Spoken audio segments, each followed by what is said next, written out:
முட்டை கிரேவி ரொம்ப சூப்பராக திக்காக இந்த மாதிரி வச்சு பாருங்கள். டேஸ்ட் வந்து அட்டகாசமாக இருக்கும். இந்த முட்டை கிரேவி பண்ணுறதுக்கு ஒரு 6 முட்டையை நல்லா வேக வச்சு 2ஆக கட் பண்ணி எடுத்துக்கோங்க. இப்போ மசாலா அரைக்கிறதுக்கு மிக்ஸி ஜார் 1 இன்ச் அளவுக்கு இஞ்சி, ஒரு 5-6 பல்லு பூண்டு, ஒரு 3 பச்சை மிளகாய், கொஞ்சம் புதினா கொத்தமல்லி, அது கூட ஒரு 5 முந்திரி சேர்த்துட்டு பேஸ்ட்டாக அரைச்சி வச்சுக்கோங்க.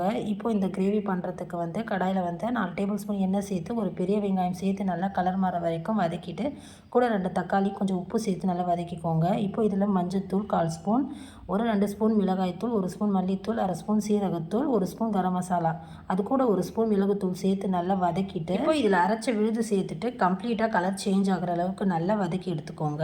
இப்போ 1.5 டம்ளர் அளவுக்கு நம்ம தண்ணி சேர்த்துக்கலாம். முட்டை கிரேவிக்கு தேவையான அளவுக்கு உப்பு சேர்த்துட்டு நல்லா கொதிக்க வைங்க. கிரேவி நல்லா திக்காகவும் ரிச்சாகவும் இருக்க ஒரு 2 ஸ்பூன் அளவுக்கு கடலை மாவு கரைச்சிட்டு கிரேவியில் சேர்த்துக்கோங்க. இப்போ இதோட பச்சை வாசனை போகிற அளவுக்கு நல்லா வதக்கிட்டு வேக வச்ச முட்டை சேர்த்துட்டு மறுபடியும் ஒரு 2 நிமிஷம் கொதிக்க வச்சு இறக்கிக்கோங்க. சூப்பரான முட்டை கிரேவி ரெடி.